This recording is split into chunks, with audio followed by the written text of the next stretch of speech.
Shalom Bapak Ibu, Saudara sekalian, dimanapun berada, umat Tuhan yang saya kasihi. Pagi ini kita akan membahas satu inti dari kebenaran yang dicari-cari manusia sejak dahulu, sekarang dan sampai selamanya. Inti dari segala kitab. Tapi untuk itu mari kita persiapkan hati, seluruh keberadaan kita. Mari kita berdoa. Bapa di surga, mohon berkati pagi ini, sehingga melalui acara ini, seluruh umat Tuhan di seluruh dunia boleh mendengarkan lewat Amigos.net. Berkati radiomu ini Tuhan, juga berkati kami semua, khususnya mulut hamba-Mu untuk menyampaikan kebenaran ini. Hanya di dalam nama Tuhan Yesus kami berdoa dan mengucap syukur. Amin.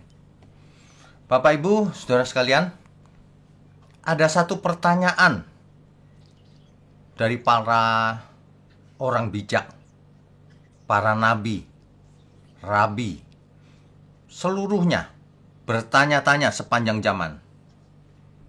Jauh sebelum zamannya Tuhan Yesus, mereka sudah bertanya.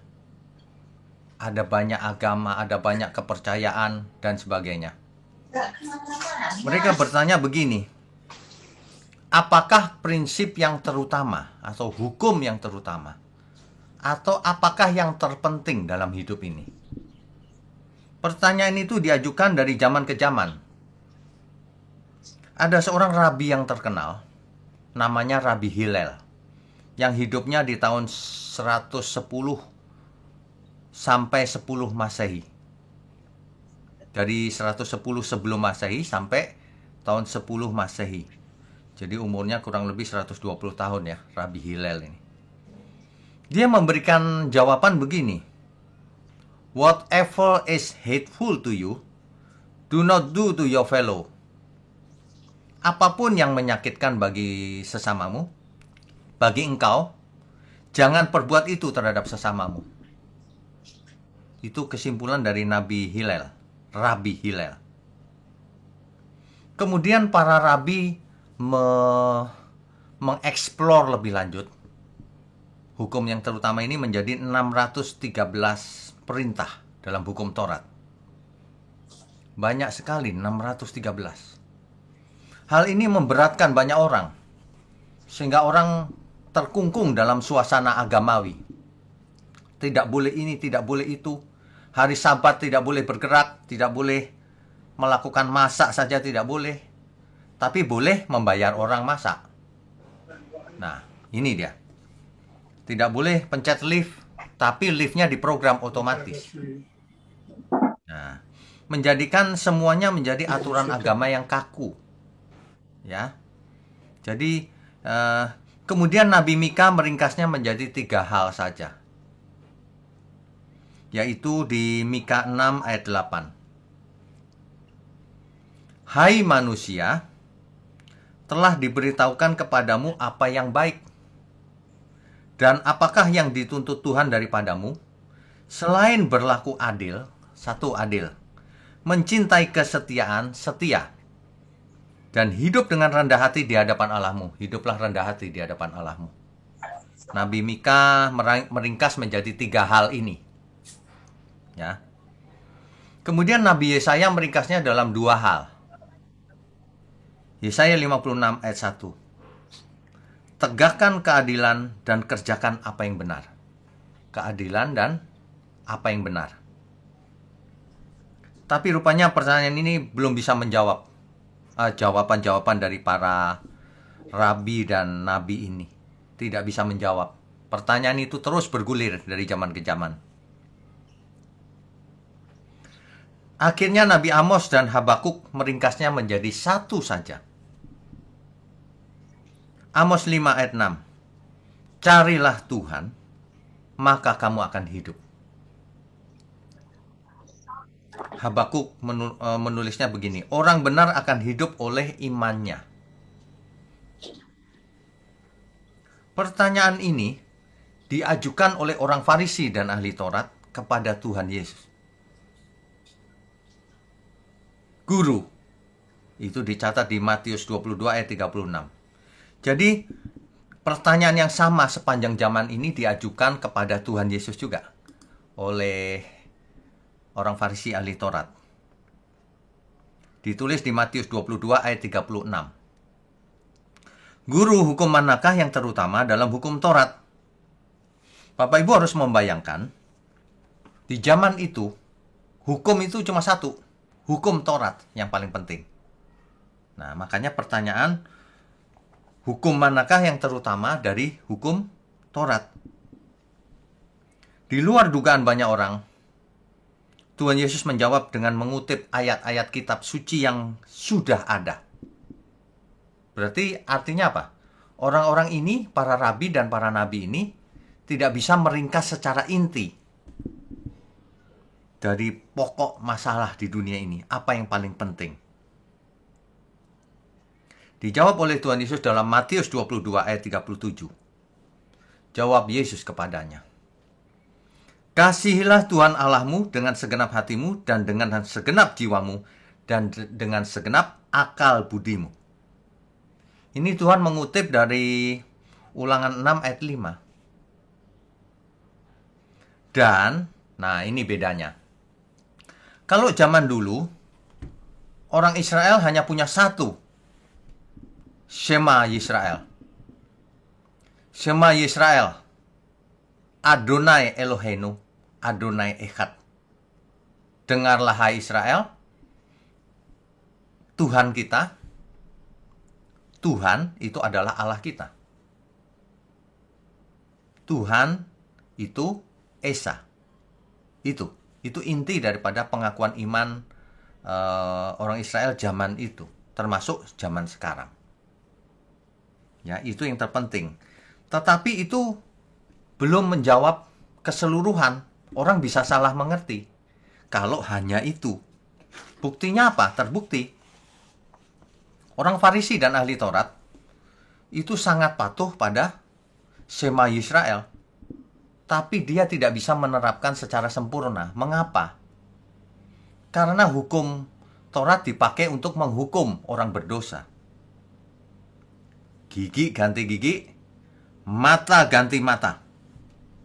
Mereka gagal melakukan hukum yang terutama.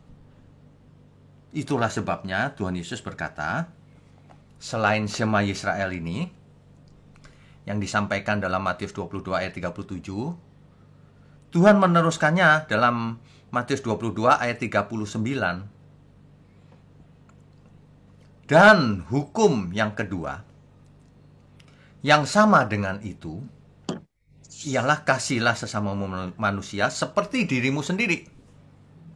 Terutama yang ini yang gagal dilakukan oleh Israel dan banyak manusia lain. Gagal mengasihi sesamanya. Ya, ini berbahaya loh. Kalau gagal memahami prinsip ini. Nah, yang kasihilah sesamamu ini diambil dari Imamat 19 ayat 18. Sebenarnya semuanya sudah ada di kitab suci. Tuhan menyampaikan intinya. Di ayat 40-nya. Pada kedua hukum inilah tergantung seluruh hukum Taurat dan kitab para nabi. Artinya, seluruh hukum Taurat dan kitab para nabi, kitab apapun, intinya itu ini. Kasihilah Tuhan Allahmu dengan segenap yang ada padamu. Tidak terbatas. Jadi bukan mengasihi Tuhan dengan persepuluhan, dengan persembahan sulung. Kurang. Mengasihi Tuhan harus dengan seluruh hidup kita. Dengan segenap pikiran, akal budi, dengan segenap kekuatan, dengan segenap perasaan, dengan segenap hidup kita. Baik aku makan, minum, atau apapun, lakukan untuk kemuliaan Tuhan. Baik di rumah, di kantor, di gereja, dimanapun, lakukan untuk Tuhan, bukan untuk diri sendiri. Banyak orang gagal melaksanakan ini. Malahan ujungnya mengasihi diri sendiri, kebalik. Banyak orang mencari Tuhan untuk mengasihi dirinya sendiri. Mencari Tuhan untuk memberkati. Bukannya memikirkan apa kepentingan Tuhan, tapi memikirkan apa kepentinganku, kebutuhanku. Makanya aku cari Tuhan.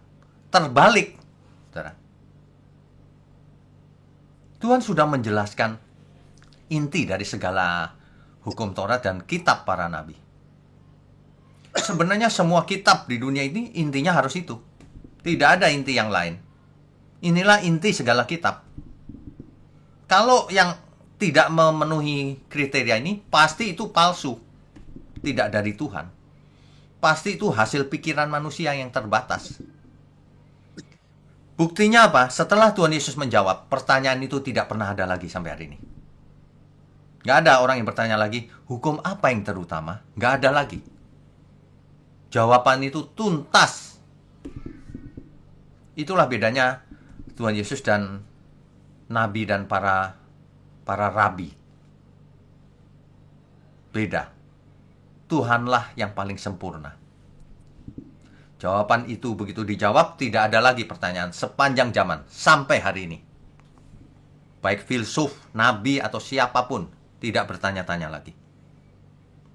Yang harus menjadi ingatan bagi kita terus adalah itu bukan dua hukum. Itu satu, tidak bisa dipisah-pisah. Mengasihi Tuhan itu ya mengasihi sesama. Alangkah bahayanya kalau orang mengasihi Tuhan tapi tidak mengasihi sesama. Itu akan menjadi teroris.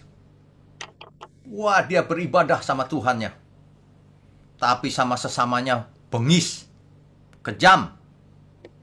Ada orang yang berdosa harus dirajam. Nah, itu sudah pernah terjadi di zamannya Tuhan Yesus. Ketika seorang perempuan tertangkap basah berbuat zina, herannya ya laki-lakinya kok nggak ditangkap ya? Nggak adil. Saksinya mana? Nggak adil itu. Penghakiman sendiri itu. Semua orang, para rabi, ahli Taurat, orang Farisi ingin merajam perempuan itu. Karena itulah hukum yang berlaku hari itu. Mereka dengan bengisnya melihat orang yang berdosa. Mau merajam. Tapi Tuhan Yesus luar biasa. Ia menulis di atas tanah. Orang-orang itu, kalau di antara kamu ada yang tidak pernah melakukan dosa, kamu boleh rajam. Lalu Tuhan menulis lagi. Orang-orang itu pergi dari yang paling tua, lalu yang muda. Yang paling tua, yang paling senior pergi lebih dahulu. Itu sebenarnya ya saudara. Orang-orang itu melihat apa sih yang ditulis di tanah itu. Gitu. Tuhan menulis dosa-dosa mereka. Mereka ketahuan, makanya mereka lari satu persatu. Inilah orang-orang beragama. Dirinya sendiri berdosa, tapi ingin menghakimi sesamanya. Rusak mentalnya, karakternya. Makanya Tuhan memberikan hukum yang terutama. Bukan hanya mengasihi Tuhan bahaya. Hari ini banyak orang mengasihi Tuhan, tapi tidak mengasihi sesamanya. Kalau mengasihi sesamanya, terbatas hanya kelompoknya sendiri. Hanya yang seagama dengan dia, sekepercayaan. Kalau berbeda pendapat, kafir itu. Padahal, Alkitab berkata, kalau kamu mengatai saudaramu kafir, kamu akan dibuang ke api kekal. Masuk neraka. Kau tuh siapa ngatain orang kafir? Ya, jangan pernah punya karakter bengis seperti itu. Itu karakternya setan itu. Kalau karakternya Tuhan itu melihat orang lain, bahkan orang berdosa sekalipun, aku tidak menghukum kamu. Tapi jangan buat dosa lagi ya. Begitu. Ada amin semua ya. Jangan aneh-aneh, hidup cuma satu kali. Ke gereja cuma cari kesembuhan fisik yang nggak penting dicari-cari. Bukan nggak penting, kurang penting. Mau sembuh mau nggak penting. Yang penting berkenan bagi Tuhan. Yang penting adalah jiwamu sembuh. Oleh bilur-bilurnya kamu sudah sembuh. Bukan sembuh dari kanker, sembuh tidak punya jodoh, sembuh dari miskin. Ngawur itu. Sembuh dari apa? Perhatikan kalimat itu. Sebab dahulu kamu sesat. Ciri-cirinya apa sembuh? Baca ayat itu yang lengkap. supaya kita yang telah mati terhadap dosa, yang tidak berbuat dosa lagi, dan hidup untuk kebenaran. Itulah yang dimaksud sembuh dari kesesatan. Amin ya semua ya. Semua kita sakit jiwa dulu, tapi sekarang jangan lagi. Itulah sebabnya hukum yang terutama mengasihi Tuhan. Jangan mengasihi diri sendiri, itu sakit jiwa itu namanya. Tidak sesuai rancangan Tuhan. Mengasihi sesama. Kalau lihat orang lain susah, kita ikut susah. Kalau lihat orang lain senang, kita ikut senang. Jangan dibalik. Menginginkan kesusahan orang lain. Memeras orang lain. Demi kesenangan diri sendiri. Sakit jiwa itu. Tuhan tidak pernah merancang manusia seperti itu.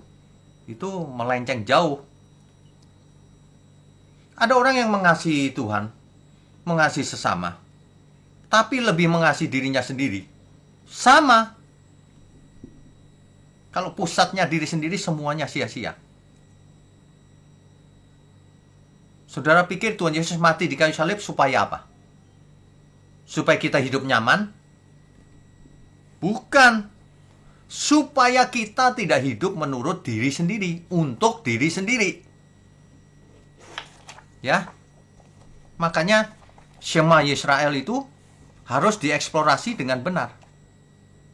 Karena banyak orang salah persepsi mengasihi Tuhan itu begini loh, membela Tuhan dengan membunuh sesamanya yang tidak mau ikut. Salah. Si iblis itu licik loh. Iblis itu suka memelesetkan kebenaran. Seolah-olah membela Tuhannya, tapi membunuh.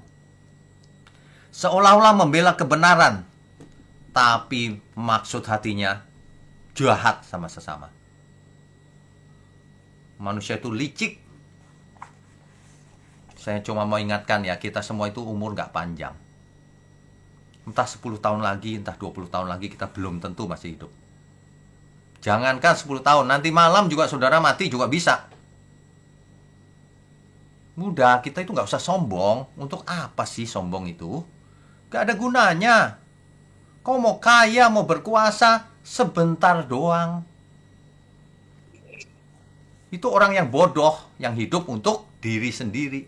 Itu Alkitab loh yang mencatat, bukan karangan saya. Kristus mati supaya kita hidup tidak untuk diri sendiri. Ya. Hukum yang terutama itu, Tuhan itu cuma Dia. Kita itu cuma punya satu Bapa di surga, nggak ada Bapa yang lain. Sementara sebagian manusia punya bapakmu itu iblis. Kita harus punya Bapa di surga. Satu-satunya Bapa itu di surga. Dan satu-satunya Tuhan itu Tuhan Yesus. Alkitab mencatat, karena Allah itu Esa, maka Esa pula pengantaranya, yaitu manusia Kristus Yesus. Tidak ada pengantara yang lain. Jangan menciptakan pengantara sendiri. Tuhan Yesus itulah yang paling sempurna. Carilah Dia, datanglah kepadanya, bertobatlah.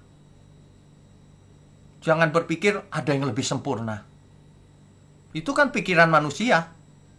Gak ada. Setelah dijawab oleh Tuhan Yesus, inti dari segala hukum. Gak ada yang nanya sampai hari ini. Itu bukti. Jadi kalau ada yang mengaku-ngaku Mesias setelah zaman Tuhan Yesus, itu pasti nabi palsu. Itu Tuhan yang berkata loh, nanti akan datang nabi-nabi yang mengaku Mesias. Kau jangan ikut dia. Ya. Mereka akan membunuh kamu, merasa membela Tuhan. Itu sudah jelas dari dulu, bukan sekarang aja. Allah yang benar, Allahnya Abraham, Ishak dan Yakub. Segelnya jelas. Bukan melalui orang lain. Gak ada yang lain. Ya. Jadi kalau Shema Yisrael atau hukum yang terutama ini harus dijabarkan lebih lanjut, bukan 613 itu sudah dibatalkan. Disempurnakan. Korban bakaran sudah tidak penting. Sabat juga bukan cuma hari Sabtu saja. Setiap hari harus menjadi sabat kita. Hidup untuk Tuhan. Masa mengkuduskan hari cuma Sabtu? Sesungguhnya sabat itu adalah Tuhan Yesus sendiri. Baca Alkitab yang benar. Kalau baca jangan hanya perjanjian lama, sampai perjanjian baru. Di perjanjian baru ada istilah sabat itu. Itu Itu Kristus maksudnya. Marilah kepadaku semua yang letih lesu berbeban berat. Aku akan Datanglah. memberikan kelegaan bagimu. Jelas semuanya. Ya. Amin ya Bapak Ibu ya. Jadi buktinya pertanyaan itu tidak pernah diajukan lagi sampai hari ini. Itu bukti bahwa sangat sempurna jawaban Tuhan Yesus. Nah, sudah saya sebutkan tadi, Tuhan bukan hanya Shema yang paling penting, tapi kasihilah sesamamu seperti engkau mengasihi dirimu sendiri. Kalau kita mengasihi sesama, kalau lihat orang berdosa, kita mengasihi, kasihan ya dia jatuh dalam dosa. Kasihan dia jatuh dalam dosa. Ada nggak orang yang bercita-cita, aku mau jatuh dalam dosa, biar masuk neraka? Nggak ada. Jadi kita harus kasihan sama orang yang jatuh dalam dosa. Jangan malah mau menghakimi. Banyak orang begitu hatinya. Kalau lihat orang salah, terkutuk kau gitu. Diumbar di sosial media. Si itu selingkuh tuh. Mulutmu dipakai setan kalau begitu. Kalau ada orang berdosa itu kita harus kasihan. Kasihan ya dia. Kita harus menolong dia supaya dia keluar dari dosanya. Supaya dia bertobat. Udah nggak usah diungkit-ungkit dosa lamanya. Amin ya Bapak Ibu. Kita bisa merasakan nggak ini? Bahwa itulah hukum yang terutama. Mengubah manusia yang dulunya jahat. Yang agamawi tapi jahat. Menjadi manusia ilahi. Keturunan Allah. Yang pikiran dan hatinya seperti Tuhan Yesus. Yang kalau melihat sesamanya mengasihi, melihat orang berdosa mengampuni, melihat orang susah kita tolong dia. Bagaimana kita bisa hidup suka-suka sendiri, menikmati sendiri sementara teman kita susah? Kalau masih bisa, bagaimana kita bisa makan enak melihat di sana ada pengemis yang nggak bisa makan? Kalau masih bisa, itu artinya kita masih sakit jiwa loh Bapak Ibu. Bukan berarti kita nggak boleh makan, boleh. Tapi kalau lihat pengemis, kasih dia makan. Bagi, jangan pelit. Jangan banyak alasan. Oh dia malas itu. Enggak, dia nggak malas. Keadaan dia memang susah. Kau mau terima dia jadi pegawai? Kan nggak ada juga yang mau. Nggak usah alasan deh. Bukan tugas kita untuk menilai orang atau menghakimi. Tugas kita menjadi berkat. Amin ya semua ya. Jadilah murid Tuhan Yesus yang benar, yang baik. Tuhan mengajar itu sudah jelas semuanya. Ya. 2 Korintus 5 ayat 15. Saya bacakan ya. 2 Korintus 5 ayat 15. Dan Kristus telah mati untuk semua orang. Untuk siapa, saudara? Semua orang. Bukan sebagian manusia. Dengar baik-baik itu. Sebab ada yang mengajarkan Tuhan Yesus mati untuk sebagian manusia. Sebagian lagi dibinasakan. Salah itu. Alkitab sudah jelas. Tertulis untuk semua orang. Supaya mereka yang hidup tidak lagi hidup untuk dirinya sendiri. Tuhan Yesus mati di kayu salib supaya kita tidak hidup untuk diri sendiri. Tetapi untuk Dia. Kita hidup untuk Tuhan. Ingat Shema Yisrael. Kita hidup untuk Dia. Kasihilah Tuhan Allahmu. Yang telah mati dan telah dibangkitkan untuk kita semua. Jadi jangan salah mengerti, Tuhan Yesus mati di kayu salib itu bukan lalu hidup kita lalu selamat cuma-cuma. Bukan. Salah mengerti. Tuhan Yesus mati di kayu salib cuma-cuma, betul, karena kita belum lahir pun Tuhan sudah mati untuk kita. Tapi setelah Tuhan Yesus mati di kayu salib, konsekuensinya kalau kita mau jadi murid harus belajar. Harus bertobat kalau mau dosanya diampuni. Biar Tuhan Yesus mati di kayu salib, kalau manusia tidak bertobat, dosanya tidak diampuni. Kisah Rasul 3 ayat 19. Kok malah buat teori-teori yang melemahkan iman orang? Merasa sudah selamat, Tuhan Yesus mati di kayu salib, percaya saja selamat. Percaya itu maksudnya di pikiran doang, nggak bertobat benar-benar. Sebab bertobat itu perubahan hidup. Yang dulunya duniawi, banyak keinginan, pelit, iri hati, gampang panas, gampang marah, tidak peduli sesama, fokusnya diri sendiri, menjadi inti dari segala kitab itu. Aku mengasihi Tuhan dengan seluruh hidupku. Aku mengasihi sesama.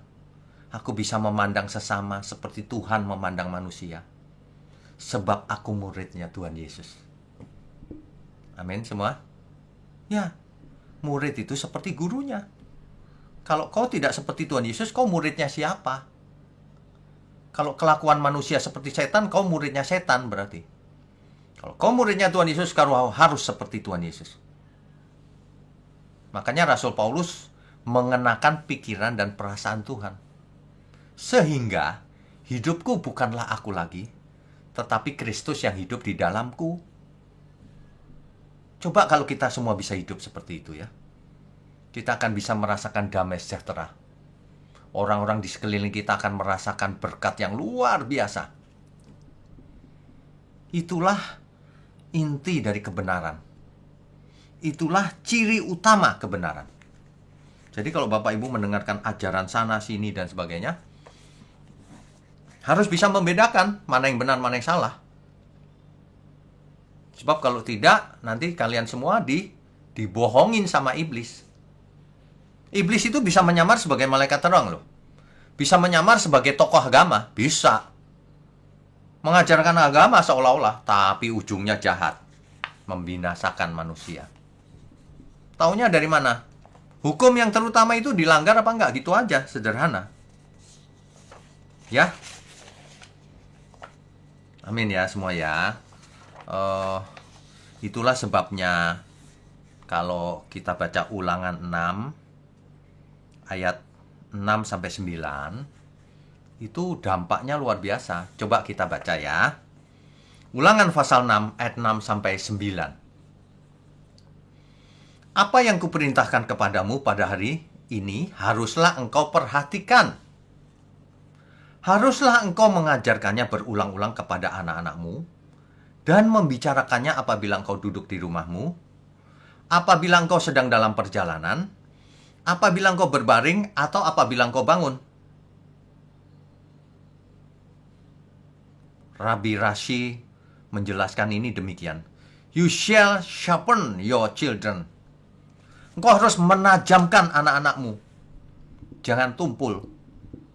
Makanya kita semua harus mengajar anak-anak kita seperti perintah Tuhan ini. Apa itu yang diajarkan itu? Nah, di ayat 8, haruslah juga engkau mengikatkannya sebagai tanda pada tanganmu. Dan haruslah itu menjadi lambang di dahimu. Dan haruslah engkau menuliskannya pada tiang pintu rumahmu dan pada pintu gerbangmu. Nah, inilah kebenaran yang harus kita tekankan kepada anak-anak kita, bahkan kepada diri kita sendiri. Setiap saat kita harus ingat inti dari segala kitab itu. Kasihilah Tuhan Allahmu. Kasihilah sesamamu. Ulang-ulang terus itu, diajar terus. Kemana kita pergi jangan lupa. Tanda di dahi itu sampai dibawa ke kitab Wahyu. Ada yang bicara sama saya gini, kitab Wahyu kok dihubungkan dengan ulangan? Anehnya lagi orang seperti itu gak belajar Alkitab berani komentar. Banyak sekali orang ngawur, aku mendengar suara Tuhan. Tuhan yang mana yang kau dengar?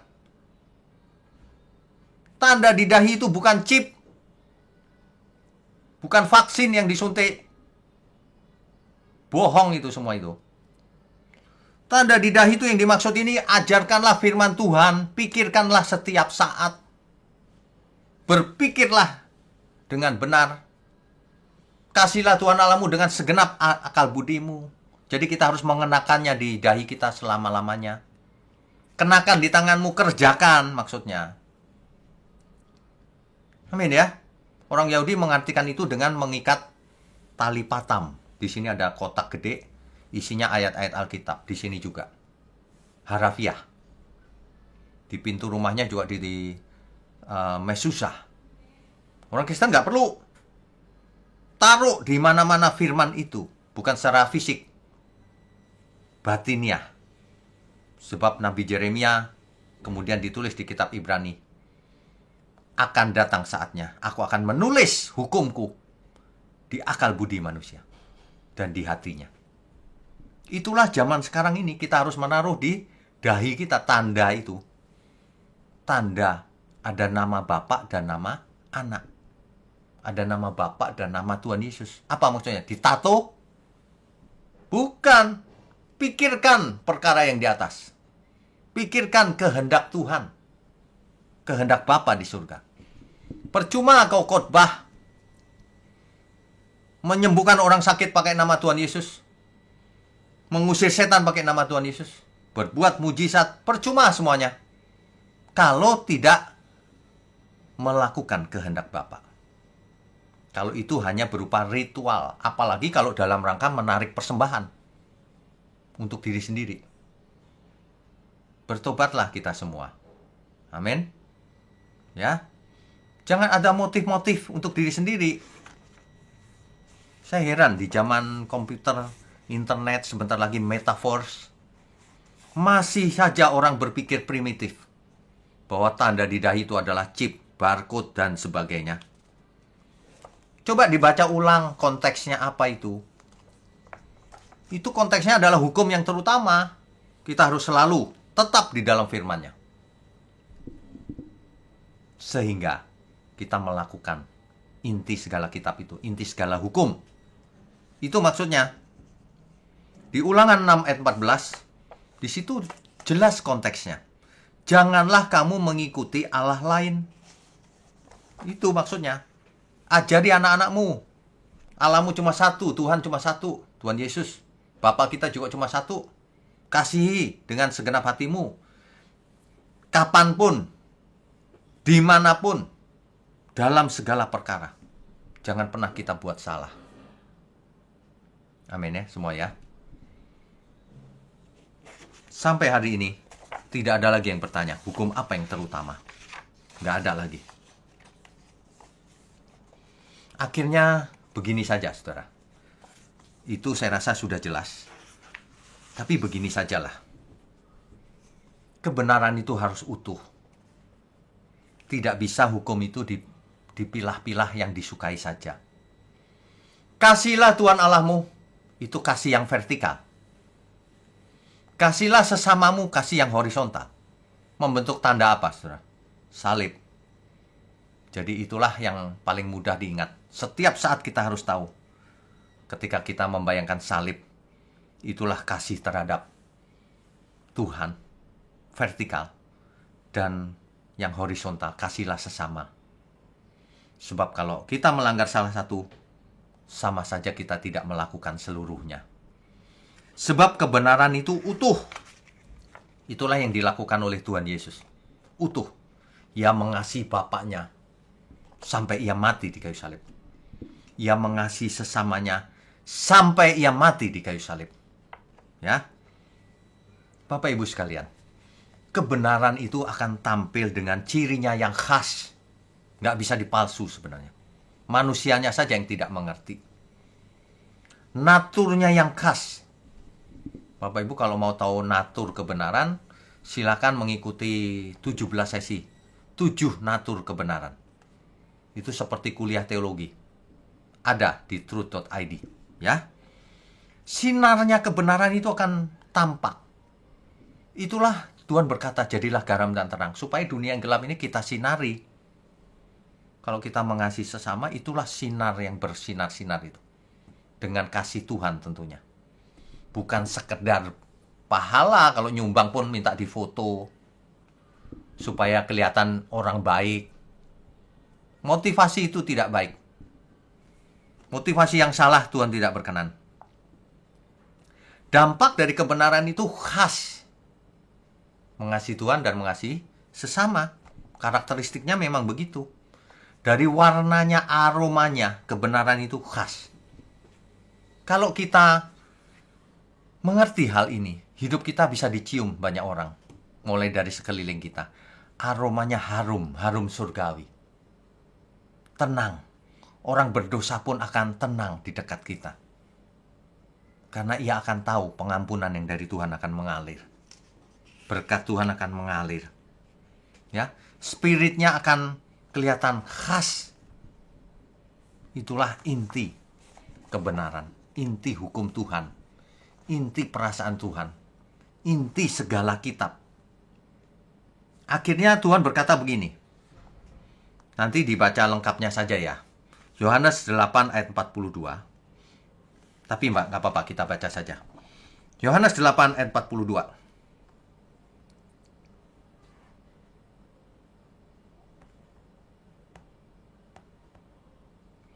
Kata Yesus kepada mereka, "Jikalau Allah adalah Bapamu, kamu akan mengasihi aku." Jadi cirinya khas, kalau orang tidak mengasihi Tuhan Yesus, bukan Allah Bapaknya, iblis Bapaknya itu. Ya. Sebab aku keluar dan datang dari Allah, dan aku datang bukan atas kehendakku sendiri, melainkan Dialah yang mengutus aku. Jadi kalau orang menolak Tuhan Yesus, dia menolak Bapa sebenarnya. Yohanes 14 ayat 15. Jikalau kamu mengasihi aku, kamu akan menuruti segala perintahku.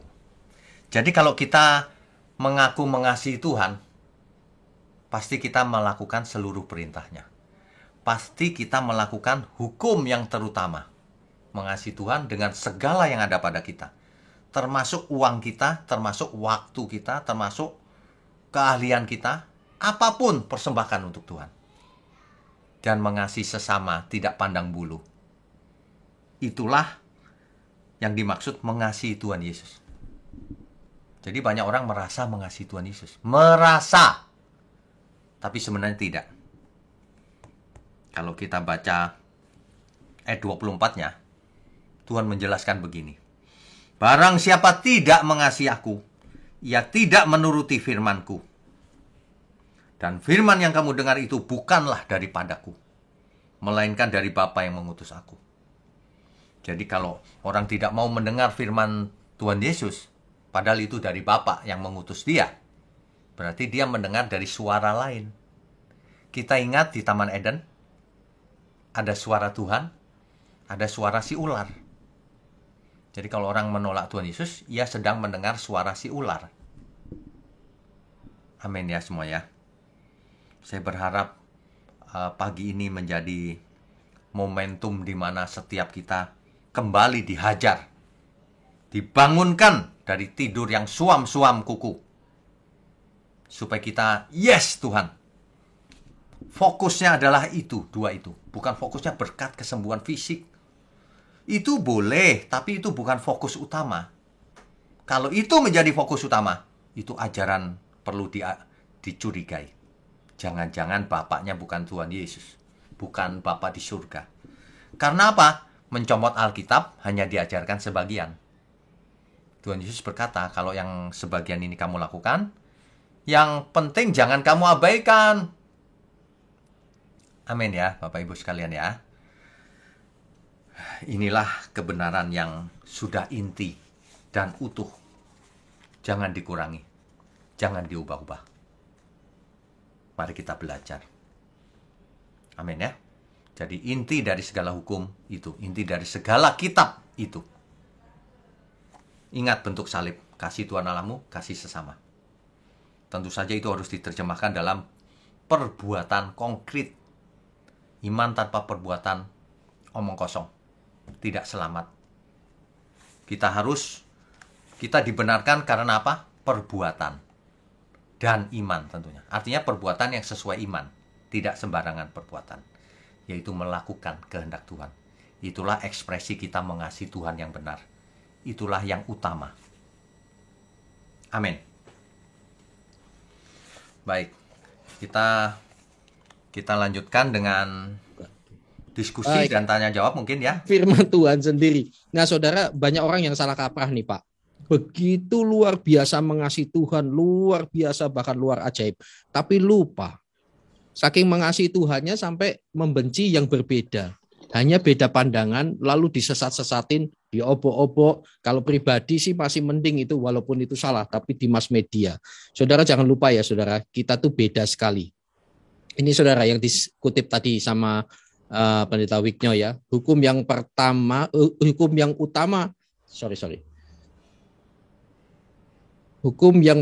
dan utama itu kasihlah Tuhan Allahmu kan.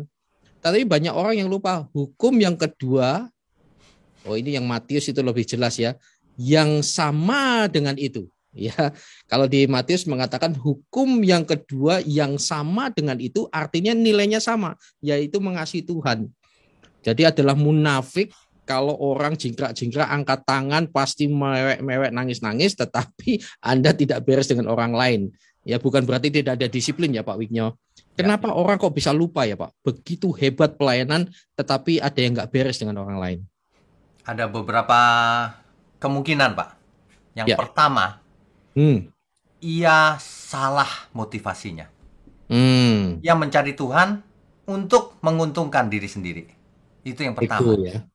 Makanya orang suka kan ditawarin berkat. Karena lagi memikirkan diri sendiri. Yang kedua, paling laku, gereja yang paling laku itu, Pak. Nah, itu yang paling laku.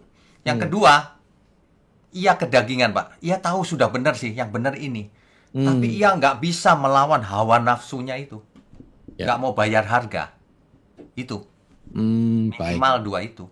Oke. Baik, saudara, hati-hati ya. Jangan lupa ya, mengasihi sesama itu nilainya sama dengan mengasihi Tuhan. Yes. Oh, beda. So, itu kan salib itu kan. Hablum minallah, hablum minannas. Mengasihi Tuhan, tetapi banyak orang mengasihi sesama asal seiman dengan saya. Kalau di Kristen beda loh. Kasihlah sesamamu manusia yang bukan hanya seagama. Justru yang beda agama, yang mereka belum kenal Tuhan, itu lebih lagi kita kasih, harus kita doakan supaya diselamatkan. Oke, baik Bapak Ibu Saudara, bagi Anda yang akan memiliki pertanyaan, silahkan resen. Kalau ada yang memang sulit, nanti dijelaskan di private chat ya. Kalau ada pertanyaan silahkan resen. Oh ya, Ibu Lina kayaknya mau bicara. Di unmute ya, di unmute. Yang lain silakan resen. Ada kesulitan atau sedang settingannya sedang ini ya? Oh, settingnya ya. Oh, enggak kok. Bisa. Bisa. Silakan resen ya. Bagi yang kesulitan silakan langsung unmute saja. Ya itu Pak. Terutama bahkan di intern sendiri sangat menyedihkan nih Pak. Hanya beda sudut pandang, padahal Tuhannya sama. Dia nyesat-nyesatkan. Bahkan dia tega, dia hajar di mass media itu. Itu kan pembunuhan karakter. Betul. Nah, itu artinya dia tidak mengerti hukum yang terutama, Pak. Dia pikir di mass media itu bukan fisik, sehingga Tuhan nggak masalah gitu, seolah-olah. Padahal Tuhan berkata begini loh, kalau kamu membenci saudaramu, kamu seorang pembunuh. Nah, lalu mereka mungkin mikirnya gini, aku nggak benci kok. Mereka menipu dirinya sendiri. Ya. Yang penting jauh di mata tapi dekat di hati kok Pak Wignyo. Oke. Ibu Lina, setelah Ibu Lina Irwan Rusli. Silakan. Nggak bertanya sih Pak, cuman hanya menginikan aja. Memang benar ya, masalah yang seperti ini tentang hukum yang pertama dan yang utama ini yang sama dengan hukum yang kedua yang nilainya sama tadi. Memang kita sendiri bukan hanya tahu dan mengerti pintar, tapi memang kita harus mulai lakukan dari diri kita sendiri juga gitu. Apalagi kita memiliki, misalnya ada orang-orang yang kita layani, kita pun harus terus mengajak mereka mengubah pola pikir mereka bukan hanya kepada sekitaran tentang berkat-berkat ketika kita mencari Tuhan, berkat-berkat secara jasmani ya. Kita terus harus arahkan kepada hal yang memang dikatakan kan kerajaan surga itu memang tidak berbicara tentang makan minum atau kebutuhan jasmani, tapi tentang kebenaran, damai sejahtera dan sukacita yang dikerjakan oleh Roh Kudus. Dan memang sangat menyedihkan sekali kalau kita lihat sekarang ini memang banyak orang yang sudah memang pola pikirnya itu belum diubahkan sehingga tidak bisa melakukan seperti yang Tuhan mau gitu. Jadi memang kita harus mulai dari diri kita sendiri dan orang lain melihat itu kita lakukan. Sehingga ketika kita berbicara tentang kebenaran kepada orang lain tentang yang dimaksud dengan hukum yang pertama dan yang terutama dan yang kedua itu, orang lain mulai memahami, mengerti. Karena apa? Kita sendiri yang mengatakannya, kita juga mulai menggenapinya dalam kehidupan kita setiap hari gitu. Iya. Memang kita harus praktek ya. Ya. Praktek harus lakukan setiap hari dimanapun kita berada. Baik. Supaya orang-orang yang tidak, bahkan orang-orang yang nggak percaya Tuhan pun kita tunjukkan kasih kita bukan lewat perkataan kita, tapi lewat apa yang bisa kita lakukan di lingkungan, di tetangga, di mana saja kita berada. Karena memang benar ya, kehidupan itu bukan hanya ketika orang lain melihat kita atau kita ada di komunitas yang sama percaya sama Tuhan, mau di pasar, di jalan raya atau di mana-mana, kita harus berjuang, berusaha terus untuk dapat hidup benar, melakukan kebenaran firman Tuhan ini. Karena memang ini tergantung, kedua hukum ini tergantung ke semua aspek kehidupan kita yang lain gitu ya. Amin. Baik, terima kasih. Kita semangat untuk terus mulai dari diri kita sendiri. Baik waktu kita ada yang melihat maupun yang nggak ada melihat. Saya sendiri sih begitu, memang kadang-kadang jatuh bangun ya, tapi saya harus berusaha dari diri saya sendiri. Kadang-kadang kita melihat di umum-umum gitu ya, di kalangan sesama orang Kristen saja pun kadang-kadang sudah tidak ada nilai-nilai yang mengandung kebenaran, karena mereka merasa ini kan nggak ibadah, ini kan bukan lagi membicarakan kebenaran firman Tuhan, sehingga hidup itu hidup yang sembarangan gitu. Oke. Jadi kalau ibadah baru hidup benar, tapi kalau nggak ibadah ya suka-suka aja lah gitu. Bu Lina hebat, bagus, berjuang, mantap, terima kasih. Pak, berjuang ya. Berjuang terus. Menurut saya gini Pak, kalau orang udah tahu kebenaran yang sebenarnya, dia tidak akan tertipu dan dia akan terus mau melakukan itu dalam dirinya, sehingga orang lain akan tertarik juga untuk hidup seperti yang kita lakukan. Begitu Pak. Yang menipu dia dirinya sendiri Bu biasanya. Iya benar. Terima kasih Pak Wisyo. Terima kasih. Semangat 45. Ya merdeka Tuhan. Pak. Merdeka hidup kita. Iya, dahsyat luar biasa ya yang disampaikan Ibu Lina itu benar ya. Itu juga andalan saya nih Saudara ya. Kerajaan Allah itu bukan soal makanan, minuman, kebenaran, tapi damai sejahtera, sukacita dan sukacita oleh Roh Kudus. Nah, jangan lupa di sini loh. Barang siapa melayani Kristus dengan cara ini, ia berkenan kepada Allah dan dihormati manusia. Mau dihormati, nggak usah bikin-bikin lah. Lakukan 3 hal ini, saudara akan dihargai Tuhan dan dihormati manusia karena hidup dalam kebenaran. Haleluya. Bapak Irwan Rusli, shalom. Setelah itu, shalom, Pak Winyo, bilang ya di shalom. Kanada. Shalom. Pak Irwan, silakan. Shalom. Saya ingin tanya Pak, ayat itu sepertinya ditujukan untuk seluruh manusia secara umum, sama manusia. Dalam kehidupan kita sehari-hari, kita ada saudara, ada anak, bapak, orang tua, dan juga ada musuh kita atau orang yang tidak suka dengan kita. Bagaimana kita harus merespon dalam hal ini, Pak? Apakah dalam arti bagaimana secara praktik itu kita memberikan kasih kepada mereka meskipun kita dimusuhi oleh mereka? Mengerti, Pak. Jadi kita mesti melihat cara Rasul Paulus memenangkan jiwa. Rasul Paulus berkata begini, Pak, bagi orang Yunani, aku seolah-olah orang Yunani. Bagi orang Yahudi, aku orang Yahudi. Bagi orang yang hidup menurut Taurat, aku seolah-olah hidup menurut Taurat. Seolah-olah, Pak, tidak mengikuti ya, seolah-olah. Artinya apa? Aku menjadi segalanya untuk mereka. Artinya bisa jadi apa aja. Demi memenangkan jiwa. Artinya gini, Pak, per kasus nih ya. Misalnya kita dihina oleh saudara gitu. Ya nggak usah marah, kan kita tahu bahwa dia belum mengerti. Nah, jadi dalam seluruh hidup kita jangan kita jadi sandungan. Pelit gitu ya, jangan. Kita justru jadi berkat. Jadi lama-lama dia nggak bisa ngomong apa-apa gitu. Tidak ditemukan celah dalam hidup kita. Gitu, nah ini dia, Rasul Paulus. Jadi, ya. Demikianlah bagi orang Yahudi aku menjadi seperti orang Yahudi supaya aku memenangkan orang Yahudi.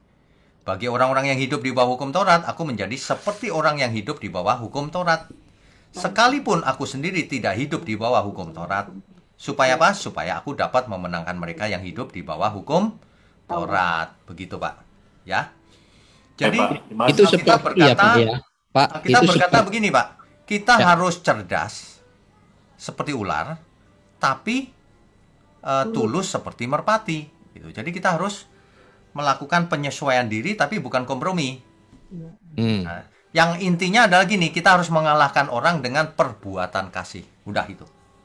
Kalau orang menentang frontal ya udah kita diam saja sementara. Tapi kalau ada kesempatan kita berikan mereka kasih yang nyata.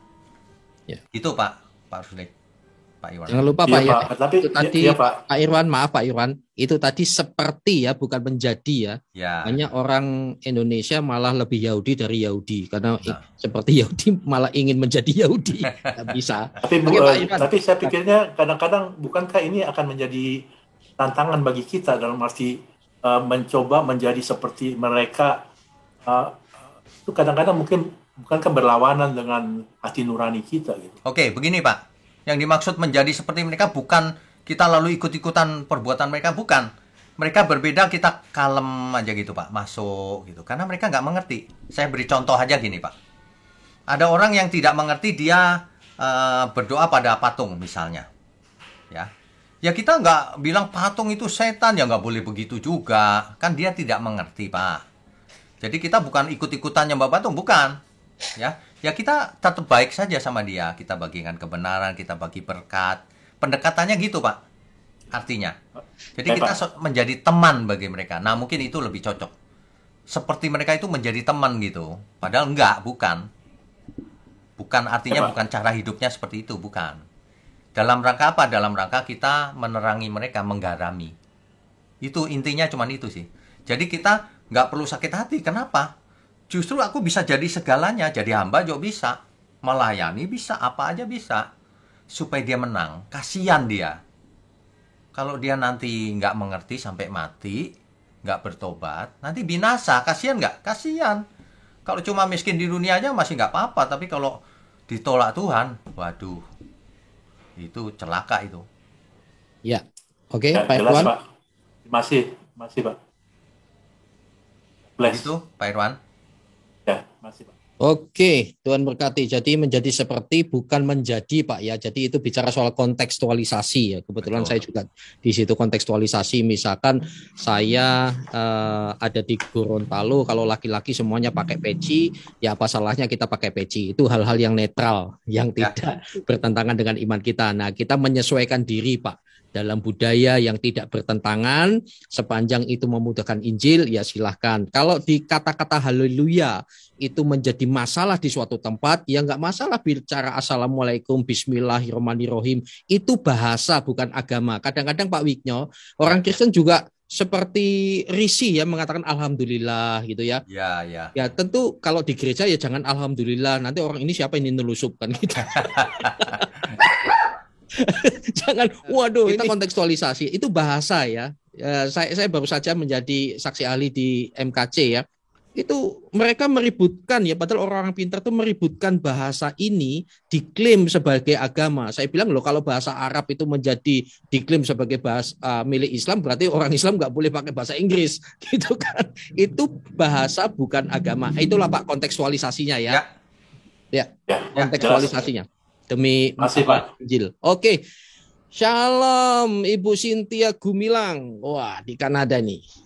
Shalom Pastor Shalom. Siap. Jenderal. Siap. Shalom Pastor Wignyo. Shalom Bu. Ini kan dibilang, you shall love your God with all your heart and with all your soul and with all your mind. Ya. And your neighbor. Nah, itu kenapa Mas Rasya ngebom? Oh. Itu kok bisa begitu? Oke. Ya, mengerti Bu. Itu bukan Tuhan Yesus yang perintah, Bu. Tidak ada perintah di Alkitab kita harus ngebom, Bu. Kenapa mereka begitu dan kan inti firman kan sudah bilang begitu. Ya. Nah, Ya. ayo kenapa bisa begitu dong? Oke, begini Bu. Why? Kita nggak usah jauh-jauh ke Rusia aja, Bu. Kita ke tetangga kita aja. Ke deket-deket aja, saudara kita sendiri. Kenapa dia tidak mengikuti firman? Nah, ini masalahnya di manusianya, Bu. Kalau manusia tidak mengikuti hukum yang terutama, efeknya bisa macam-macam. Ya benar. gitu ya. Jadi bukan soal jauh-jauh Rusia, nggak usah.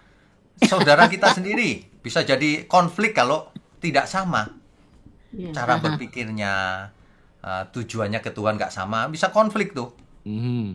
Ya, begitu Bu. Iya. Ibu Cynthia di Apa mana? itu Di Kanada ya? bukan. Kanada, Pak. Ya, aku di Kanada. Jauh sekali. Saya suka ngedengerin Pak Wigno punya hari Minggu. Oh ya, puji Saya Tuhan. malam di sana pagi. Ya, Jadi saya kedua gereja. oke. God bless Oke. Bu. Sama-sama. Tuhan memberkati. Terima kasih. Baik. Hati-hati ya saudara. Kita harus banyak berdoa karena saudara-saudara kita yang di luar Kristen itu banyak yang menelan mentah-mentah ayat-ayat. Bahkan sekarang sudah mulai memframing, lihat itu Yesus juga memerintahkan perang. Aku datang bukan membawa damai, aku membawa pemisahan. Waduh, itu kalau nggak dikupas secara eksegetis saudara, hati-hati. So itu padahal di Kristen tidak ada masalah di situ. Orang-orang Kristen bisa membedakan ya antara perumpamaan, alegori dan lain sebagainya gitu. Yuk kita belajar dengan baik firman Tuhan. Dijamin semakin mengasihi Tuhan Yesus, Anda akan semakin mengasihi sesama. Itu beda. Amen. Kalau ada orang mengasihi Tuhannya malah membenci orang lain, itu aneh bin ajaib. Itu perlu kita doakan. Pak Kristanajaya, Pak Kristanaya, silakan. Shalom, Pak. Shalom. Shalom Pak Wigno. Shalom. Pak, berarti saya nyambung yang kemarin saya WA ke Pak Wigno ya Pak. Berarti kalau diperintah harus mengasihi Tuhan, harus mengasihi sama manusia, berarti sama Pak. Berarti nggak mungkin kalau diatur semua sama Tuhan. Oh, ya. Jadi kalau jadi itu benar Pak. Dari sini saja kita sudah tahu hukum apa yang terutama. Ya. Kenapa ahli Farisi, orang Farisi dan ahli Taurat bertanya? Supaya jawaban itu menjadi pedoman bagaimana kita hidup. Kan begitu. Nah, kalau pedomannya jelas berarti kita harus lakukan. Berarti kita bukan robot biologis. Sebentar ya, ini sudah Pak, aman. perlu di mute. Oke. Ya. Jadi kita bukan robot biologis, makanya kita perlu apa ya Tuhan yang harus kulakukan? Kulakukan bagian manusia. Jadi manusia tidak ditakdirkan sebagian selamat, sebagian tidak. Pakai kata teologis dipredestinasikan. Tidak. Itu respon. Ayo mau bertobat atau tidak gitu. Nah, itu ya Pak Kris. Oke Pak, makasih. Ya, kalau enggak untuk apa belajar ini, belajar itu? Oh, Tuhan yang sudah tentukan. Enggak, kita harus mencari kehendak Tuhan. Betul. Kalau enggak begitu, mari kita makan minum karena besok kita akan mati. Bubar jalan kalau caranya begitu. Iya, bubar nanti kita. Nggak mau dulu Pak Jenderal. Ya. Mau hidup dulu. Mau hidup dulu. Iya. Hidup aja belum beres kok mau mati, Pito. Iya. Oke, satu lagi kalau ada ya. Sebelum Pak Wigno Tanto akan closing statement. Jadi luar biasa saudara ya. Ingat tadi ya, hukum yang pertama dan utama itu kasih Tuhan Allahmu dengan segenap hatimu, segenap jiwamu dan lain-lain. Tetapi hukum yang kedua yang sama dengan itu, hati-hati yang sama dengan itu. Jadi adalah munafik, hebat pelayanan, tetapi nusuk nelikung dari belakang, ngomongin orang dan seterusnya. Mending menjauh pergaulan yang buruk, merusakkan perbuatan yang baik, gitu ya. Kumpullah dengan komunitas-komunitas yang sehat, Anda akan ikut sehat. Oke, baiklah. Pendeta Wigno Tanto akan closing statement dan akan mendoakan kita semua. Baik, Bapak Ibu sekalian, kita sangat bersyukur pagi ini bisa mendengar inti segala kitab, supaya kita tidak salah. Baik, mari kita tundukkan kepala, mari kita berdoa. Bapa di surga, terima kasih untuk pagi menjelang siang ini, yang penuh dengan kebenaran, penuh dengan berkat yang dari Engkau, untuk kami semua. Terima kasih Bapa. Hamba secara khusus ingin berdoa untuk Amigos.net. Engkau pakai secara luar biasa untuk menjangkau banyak jiwa sampai ke ujung dunia. Juga Engkau berkati channel gerejamu, channel semua milikmu ini, sehingga dapat dipakai untuk kemuliaan Tuhan.